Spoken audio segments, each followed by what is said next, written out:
Good morning easy कार्टियंस, morning motivation में स्वागत है आपका। दोस्तों, जब भी हम सक्सेस होना चाहते हैं, जीत जाना चाहते हैं किसी भी बिजनेस में, उसके टॉप पे पहुंचना चाहते हैं, तो हमें उसकी कुछ तैयारी करनी होती है। सबसे पहली तैयारी है लक्ष्य निर्धारण।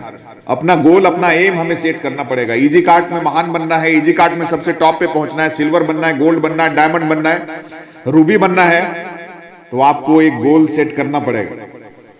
बिना लक्ष्य निर्धारण के लीडर इधर से उधर भटक जाते हैं। आईडी लगी होती है, काम नहीं हो पाता है। जब तक आपको यह पता नहीं कि आपकी मंजिल क्या है, आप क्या प्राप्त करना चाहते हैं, आपकी आकांक्षा क्या है, तब तक आप द्वारा की गई कोशिश बिना दिशा के ज्ञान से चलने वाली नौका के समान है। ऐसा नाव का नाविक बस पतवार चलाता रहता है, कहां पहुंच जाएगा, वापस आएगा नहीं आएगा, जहां से चला था वहां लौट पाएगा या नहीं, उसका कुछ पता नहीं होता। अपना लक्ष्य तय करने के बाद से ही व्यक्ति उस लक्ष्य की प्राप्ति हेतु गंभीरता से प्रयास करने लगता है। आप डायरी पेन लेकर के लक्ष्य को नोट करिए, लिखिए आप क्या प्राप्त करना चाहते हैं इजी कार्ड से। नाम, सम्मान, पैसा, रूबी डायरेक्टर बनना चाहते हैं, कितने दिन में बनना चाहते हैं, सब नोट करिए। क्या क्या खरीदना चाहते हैं, क्या क्या सपने पूरा करेंगे आप यहां से, वो सब नोट करिए। हमारा मानना है कि यदि संभव हो तो अंतिम बड़े लक्ष्य, यानी जो रूबी डायरेक्टर बनने का लक्ष्य है आपका, उसको सबसे बाद में लिखें। शुरुआत करिए ना, आप छोटे छोटे से शुरुआत करिए कि मैं अगले महीने सिल्वर बन जाऊंगा, उसके अगले महीने गोल्ड बन जाऊंगा, उसके 6 महीने के अंदर डायमंड बन जाऊंगा और 9 महीने के अंदर रूबी बन जाऊंगा। क्योंकि जब आप छोटे छोटे लक्ष्य लेते हैं तो उसके आकलन करने का आपको टाइम मिल जाता है, समीक्षा करने का समय मिल जाता है। अपने प्रयासों का विश्लेषण, समीक्षा और उनकी कमियों का ज्ञान ही आपको अगले लक्ष्य की प्राप्ति में मददगार साबित होता है। सिल्वर बनने में आपको क्या क्या परेशानी हुई, गोल्ड बनने में वो परेशानी नहीं होगी। एक बात का और भी ध्यान रखें, यह एक व्यवहारिक बात है कि लक्ष्य आपकी योग्यता, क्षमता के अनुरूप हो। ऐसा नहीं कि सर ने 3 महीने में डायमंड सर बने हैं तो मैं भी 3 महीने में बन जाऊं। आप उनकी योग्यता से अगर ज्यादा योग्य हैं तो आप 2 महीने में बन सकते हैं, अन्यथा आप 3 महीने की बजाय 5 महीने में भी बनेंगे। अपनी योग्यता के हिसाब से ही अपना लक्ष्य रखिए और जितनी योग्यता को आप बढ़ा सकते हैं उसके हिसाब से ही लक्ष्य रखिए।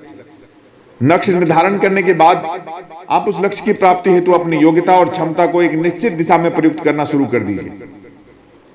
कि मेरे को सिल्वर बनना है तो रोज कितना प्लान दिखाना है, कितने लोग ना बोल रहे हैं, कितने लोग हाँ बोल रहे हैं, उसका एक रेशियो निकालिए और फिर उस हिसाब से प्लानिंग करिए कि अगर 10 व्यक्ति को दिखा रहा हूं उसमें से 8 कर रहे हैं, लोग 10 में से 1 का रेशियो लेके चलते हैं, लेकिन हमारे इजी कार्ट में ऐसा नहीं है, आप सबों को पता है।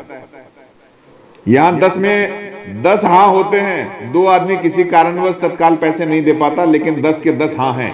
आप बस रफ्तार बढ़ाइए। आज 10 लोगों का दिखाया है तो कल कोशिश करिए 15 का दिखाएं। टीम को एजुकेट करिए। लक्ष्य निर्धारण से आपको एक निश्चित दिशा में कार्य करने की प्रेरणा मिलती है। लक्ष्य निर्धारण से तात्पर्य यह है कि आप में उस लक्ष्य को प्राप्त करने की इच्छा शक्ति और आत्मविश्वास है। लक्ष्य निर्धारण करने के बाद ही आप आत्मविश्लेषण कर स्वयं को उस लक्ष्य प्राप्ति हेतु तैयार करते हैं और स्वयं को अनुशासित कर लक्ष्य प्राप्ति के पथ पर अग्रसर होते हैं। लक्ष्य निर्धारण के बाद आप योजना बनाकर बहुत समझदारी से, मेहनत से, लगन एवं निष्ठा से उस लक्ष्य को प्राप्त करने में जुट जाते हैं। लक्ष्य की प्राप्ति से आपका आत्मविश्वास बढ़ता है, स्वयं के प्रति सम्मान बढ़ता है, स्वयं की क्षमता एवं योग्यता पर विश्वास बनता है, आप में और अधिक संघर्ष करने की लौ जागती है। अतः लक्ष्य निर्धारण बहुत ही महत्वपूर्ण है। यह जीत की राह का एक अहम पड़ाव है। दूसरा आता है संघर्ष का दौर, क्योंकि जब लक्ष्य निर्धारण करके आप मार्केट में निकलेंगे तो अब आपको स्ट्रगल करना है, चैलेंजेस फेस करने हैं, लोगों की बातों का जवाब देना है, अपने पे आउट को मेंटेन करते हुए रखना है। लक्ष्य तय करने के बाद शुरू होता है संघर्ष का दौर। जी हां, जो मंजिल आप तय करते हैं ना, उसे प्राप्त करने हेतु आप अपनी पूर्ण शक्ति और लगन के साथ जुट जाते हैं। यह वह दौर है जिसमें व्यक्ति स्वयं की योग्यता एवं क्षमता का आकलन करता है, कितना प्लान दिखाने से कितनी लीड मिल रही है। यह ऐसा दौर होता है जिसमें व्यक्ति स्वयं की इच्छा शक्ति, अपनी मेहनत करने की क्षमता एवं स्वयं के गुणों को आंकता है। इस दौर में व्यक्ति को स्वयं की कमियों तथा अक्षमताओं का भी ज्ञान होता है कि प्लान दिखा पा रहा हूं ठीक से, नहीं दिखा पा रहा हूं, क्लोजिंग हो पा रही है, नहीं हो पा रही है, स्टेज पे चढ़ रहा हूं, प्लान दे पा रहा हूं, नहीं दे पा रहा हूं, पेपर पेन पे प्लान दे रहा हूं, नहीं दे पा रहा हूं। होता यह है कि व्यक्ति जोश जोश में लक्ष्य निर्धारण तो कर लेता है, बहुत ही उत्साह एवं उल्लास से सोचता है और इस लक्ष्य को तो हर परिस्थिति में प्राप्त करके ही रहेंगे, लेकिन जब संघर्ष का दौर और स्वयं की कुव्वत को आंकने का मौका आता है तो पता चलता है कि वो कहां पर है। जिस कार्य को वो इतना आसान समझता था वह उसे बहुत कठिन जान पड़ता है। यही सबसे बड़ी परीक्षा की घड़ी आती है। कुछ एमएलएम लीडर, कुछ डिस्ट्रीब्यूटर यही छोड़ देते हैं। संघर्ष के शुरू के कुछ दिनों में बहुत अनुशासन में रहने की जरूरत होती है दोस्तों, छोड़ना नहीं है आपको, बहुत गंभीरता से प्रयास करना है और कभी ढीले नहीं पड़ना है, निष्क्रिय नहीं होना है, अपनी लक्ष्य प्राप्ति अभियान से उन्मुख होकर उदासीन नहीं बैठना है। यह कठिनाइयों और समस्याओं से मुकाबला करने का दौर है। इस दौर में बहुत आत्मविश्वास और दृढ़ इच्छा शक्ति चाहिए। ऐसे नहीं लोग रूबी बनते हैं, ऐसे नहीं लोग डायमंड बनते हैं। आपको क्या लगता है सिर्फ लोग आपको ना बोलते हैं? कि आपके सामने प्रोडक्ट की समस्या आ रही है, कि आपके सामने कभी कुछ और चैलेंजेस आ रहे हैं? सबके साथ आती है। ऐसा नहीं है कि हर दिन एक समान होगा, हर एक सर्विसेज, हर एक चीज आपको क्विक तुरंत मिल जाएंगे। चैलेंजेस आएंगे, ये होता है रूटीन। आप जितने बड़े बनेंगे और बड़े तरह के चैलेंजेस आएंगे, लेकिन एक ऐसा दौर है यह जब आपको बहुत ही अनुशासित रहकर धैर्यपूर्वक, पूर्ण लगन एवं निष्ठा से परिश्रम करते हुए सने सने अपनी मंजिल की तरफ आगे बढ़ना है। इस दौर में आने वाली कठिनाइयों से घबराना नहीं है, आपको सकारात्मक दृष्टिकोण से आशावादी होकर आगे बढ़ना है। छोटी मोटी असफलताएं आपको विचलित न कर दें, इसका ध्यान रखें। विजय पथ पर कई बार पराजय होती है, लेकिन जो पराजित होकर बैठ गया वह कभी विजेता नहीं बन सकता। गिरते हैं घुड़सवार ही मैदान जंग में, तो तिल में क्या गिरेंगे जो घुटनों के बल चलें। असफलताओं से सीखें एवं अपनी कमियों से दूर करें, पुनः प्रयास करें। पुनः प्रयास को हम क्या बोलेंगे? हमारी इंडस्ट्री में एसटीपी ही उसका एक जवाब है। प्लान दिखाओ, फिर से प्लान दिखाओ, नहीं हो रहा है फिर दिखाओ, बार बार दिखाओ, प्रैक्टिस करो। दोस्तों, संघर्ष का दौर एक कसौटी होता है जिसमें आप स्वयं को परखते हैं, स्वयं को आंच में तपाते एवं स्वयं में निखार लाते हैं। यह दौर स्वयं को बेहतर बनाने का, स्वयं को निखारने का, स्वयं को परखने का एवं आत्मविश्वास, आत्मविश्लेषण का शानदार दौर होता है। इसमें आप घबराइए नहीं, अपने आप को चेक करिए क्या क्या सुधार लाना है। अगर आपने संघर्ष का दौर पार कर लिया, अब आएगा मजे का दौर, जिसको आप बोल सकते हैं जीत का दौर। अब आप सिल्वर बन चुके हैं, अपने जो टारगेट लिया था, गोल्ड बनने वाले हैं या बन चुके हैं, डायमंड बन चुके हैं। यह समय है जब आप निर्धारित लक्ष्य को प्राप्त कर चुके हैं। इस दौर में आप हर्ष, उल्लास, आत्मविश्वास से भरे होते हैं। आप स्वयं की योग्यता और क्षमता पर नाज करते हैं, कंपनी में फख्र करते हैं, अपनी टीम का उत्साह बढ़ाते हैं। यह दौर विजेता की तरह खुश होने का, गर्व करने का दौर है, क्योंकि आपने एक मुकाम हासिल किया है। जीवन में जीत का दर्ज करना एक महत्वपूर्ण पड़ाव है जो आकस्मिक नहीं मिलता। इसके लिए बहुत त्याग, संघर्ष, तपस्या की आवश्यकता होती है, जो आपने 3 महीने, 2 महीने, 1 महीने लगातार किया है, दिया है, फील्ड में वर्क किया है। हर एक लीडर को अपनी जीत का जश्न अवश्य मनाना चाहिए। ये नहीं कि बन गए अब छोड़ो यार, क्या पार्टी देनी, पैसे खर्च होंगे उसमें। नहीं जी, करो, आप जश्न मनाओ। उस दिन तो पूरा जश्न मनाओ, पार्टी करो, एंजॉय करो। वो इसलिए क्योंकि ऊपर वाला सब नोट कर रहा है कि हाँ इसको मिल रहा है तो इसने जश्न किया, यानी अगला इसे और भी बड़ा देना है ताकि और बड़ा जश्न करे। अपनी जीत के मार्ग में आने वाले अवरोध को आपने पार किया है, इसके लिए आपको अपने आप को पार्टी देनी है,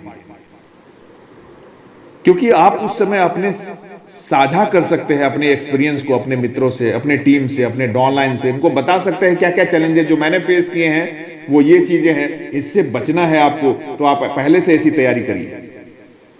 इस शानदार हर्ष एवं आनंद से भरपूर दौर में आप स्वयं को आत्मविश्वास से ओत-प्रोत पाते हैं। आप में कुछ और बड़ा कार्य करने की इच्छा जागृति होती है। अब आप सिल्वर बन गए हैं, अब गोल्ड बनने की प्लानिंग है, गोल्ड बन गए हैं, डायमंड बनने की प्लानिंग है, डायमंड बन गए हैं, रूबी बनने की प्लानिंग है, रूबी बन गए हैं तो अब आगे रूबी डायरेक्टर बनना है, उसकी प्लानिंग है।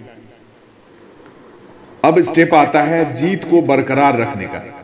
सिल्वर तो बन गए हैं, लेकिन क्या 6,000 रुपए पर डे का मैं कमा पा रहा हूं, क्या अर्न कर पा रहा हूं, उसको बरकरार रखना है। गोल्ड बन गए, क्या 14,000 पर डे मेंटेन कर रहे हैं या नहीं कर पा रहे हैं। जीत हासिल करने के बाद का दौर बहुत ही महत्वपूर्ण होता है। जीवन में जितना महत्व जीत का है, उससे भी अधिक महत्व इस जीत को बरकरार रखने का है। सिल्वर बने आज, मतलब कल से मेरे को 6,000 पर डे चाहिए, उसके लिए लीडर आपने पहले से तैयार कर रखे हैं। कि मेरे 6 बंदे लेफ्ट में 6 बंदे राइट में पे आउट उठाने चाहिए किसी भी हाल में। वो पे आउट उठाएंगे तो आपका पे आउट अपने आप बनेगा। गोल्ड में आपको ऐसे ही अपने टीम से और भी ज्यादा सिल्वर बनाने हैं और भी लोगों के पे आउट निकालने हैं। एक ऊंचाई प्राप्त करने के बाद उससे और ऊपर चढ़ना तो हमें बहुत अच्छा लगता है, लेकिन अगर उस स्तर से नीचे उतरना पड़े तब बहुत ही पीड़ादायक स्थिति होती है। कहने को गोल्ड है, आपकी टीम वाले आपका रिस्पेक्ट कर रहे हैं, उसी ढंग से समझ रहे हैं कि साहब के पास 14,000 पर डे आ रहा होगा, लेकिन वो आपको पता है आ रहा है कि नहीं आ रहा है, मेंटेन कर पा रहे हैं या नहीं कर पा रहे हैं, जीत को बरकरार रख पा रहे हैं या नहीं रख पा रहे हैं। आपने बहुत लगन, निष्ठा और मेहनत से एक स्तर को पार किया है और यहां तक पहुंचे। मैं अर्ज करता हूं आप सबों से, आप इस पोजीशन को बरकरार रखिए अपने पे आउट से। एक जीत दर्ज करके आपने मंजिल का एक सफर तय किया है, पूरी मंजिल नहीं हासिल की है।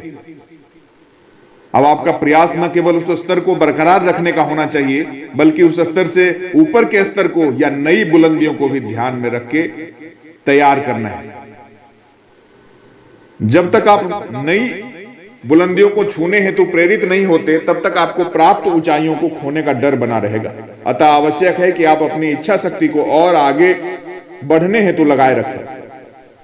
याद रखें, प्रतिस्पर्धा, कंपटीशन के इस युग में हर व्यक्ति दूसरे को आगे बढ़ाना चाहता है। हर व्यक्ति आगे बढ़ना चाहता है। नेटवर्क इंडस्ट्री में एक दूसरे को बढ़ाना भी चाहता है। आपकी तरह बहुत सारे लोग हैं जो लगे हुए हैं, काम में लगे हुए हैं, लेकिन कौन कितना आगे जाता है, कितनी जल्दी जाता है, कितनी डिसिप्लिन के साथ जाता है, किसके टीम में कितना डिसिप्लिन लोग हैं, किसने अपने टीम में एजुकेशन दिया है, इसके लिए आपको लगातार प्रयास करना है और वो एक नितांत आवश्यक चीज है। जब आप जीत बरकरार रखते हैं, एक पोजीशन पे पहुंच गए, अब आपको लक्ष्य का पुनर्निर्धारण करना है। आपने जो सफलता अर्जित की है वो बहुत महत्वपूर्ण है। अपने जीत पर आप स्वयं गर्व महसूस करते हैं, अच्छी बात है। आपने एक टारगेट अचीव किया, आप गोल्ड बन गए, लेकिन जैसा हमने पहले भी स्पष्ट किया, सफलता का दौर एक ऐसा दौर है जो आप लगातार आपका ध्यान चाहता है। बहुत से व्यक्ति एक शिखर छूने के बाद संतुष्ट हो जाते हैं कि कोई बात नहीं यार, 14,000 पर डे काफी है, इतना तो नेटवर्क इंडस्ट्री में मिलता ही नहीं किसी लीडर को, जो टॉप पे उसी को मिलता है, लेकिन आज के डेट में भी 14,000 पर डे ठीक। अगर आप ऐसा सोच रहे हैं तो ये 14,000 और कम हो जाएगा। आपको निरंतर विकास करना है। 14 के बाद आपको 30,000 पर डे चाहिए, उसको मेंटेन करना है। बहुत से लीडर एक शिखर छूने के बाद संतुष्ट होकर निष्क्रिय हो जाते हैं, ट्रेनिंग में नहीं जाएंगे, मोटिवेशन नहीं देंगे। सफलता कोई मंजिल नहीं है, बल्कि सापेक्षिक रूप से अन्य से आगे बढ़ना ही सफलता है। अपने लक्ष्य का पुनः निर्धारण करें एवं उस लक्ष्य की प्राप्ति हेतु प्रयास शुरू करें, जुट जाएं। स्वयं की सारी शक्तियों, योग्यता और क्षमता को एकत्रित कर उस लक्ष्य को प्राप्त करने हेतु जुट जाइए। पुनः वही दौड़ शुरू होगा। जीत की मंजिल के पड़ाव वही रहेंगे, लेकिन मंजिलें बदलती रहेंगी। संघर्ष लगातार जारी रहेगा, जीत पुनः दर्ज होगी एवं लक्ष्य का पुनः निर्धारण होगा। यही तो जीत की राह है, और क्या। आज के लिए बस इतना ही। जय हिंद, जय जी घाट।